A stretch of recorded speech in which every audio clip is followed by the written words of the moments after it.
Вітаю, друзі! Сьогодні запрошую вас на прослуховування казки української народної про бідного парубка і Марка Багатого. У далекому селі, де хати тулилися до зелених пагорбів, жив молодий парубок. Не мав він ані золота, ані срібла, лише добре серце та роботящі руки. У тій самій долині, у великому маєтку, жив Марко Багатий, що мав усього вдосталь, окрім поваги від людей, бо серце його було черстве, а мова пихата. Якось Марко, проїжджаючи повз подвір'я парубка на своєму баскому коні, зупинився. «Чого радієш, голодранцю?» – гукнув він. «Хіба можна радіти, коли в кишені вітер гуляє?» Парубок лише посміхнувся у відповідь. «Моя радість не в кишені, а в серці, пане Марку». Така відповідь розлютила багатія. «Якщо ти такий мудрий, – просичав Марко, – то доведи це. Принеси мені завтра на світанку те, що є водночас усім і нічим. Якщо зможеш, віддам тобі мішок золота, а як ні, будеш на мене рік працювати задарма». Парубок не злякався. Він повернувся до своєї хатини і замислився. Він не думав про речі, які можна купити чи знайти. Він знав, що відповідь на таку загадку не лежить на землі і не ховається у скрині. Він сів біля вікна і дивився, як вечірні тіні лягають на землю. Раптом його погляд упав на стару сопілку, що лежала на полиці.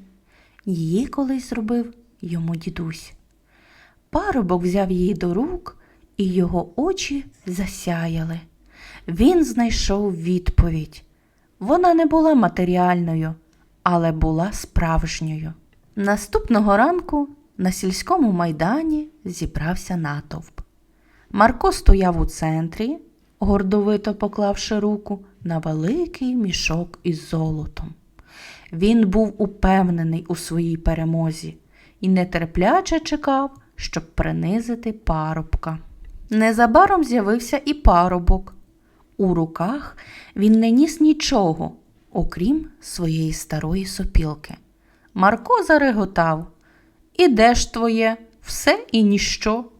Чи ти прийшов здаватися?» «Я приніс те, що ви просили», – відповів парубок. Він підніс сопілку до вуст, і полилася мелодія. Вона розповідала про ранішнє сонце, про шепіт вітру в житті, про сміх дитини і про тугу за минулим. У цій пісні було все життя. Коли музика стихла, на майдані запанувала тиша.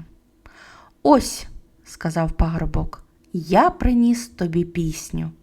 Вона – це все, бо в ній є цілий світ. І вона – це ніщо, бо її не можна потримати в руках. Вона створена з подиху та пам'яті». Марко не знав, що відповісти. Він був переможений не силою, а мудрістю. Мовчки він штовхнув мішок із золотом до ніг парубка і, не дивлячись ні на кого, швидко пішов з майдану. Але парубок не залишив усе золото собі.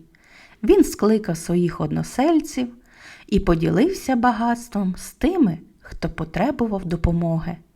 Він знав, що справжнє багатство не в монетах, а в щедрості та доброті.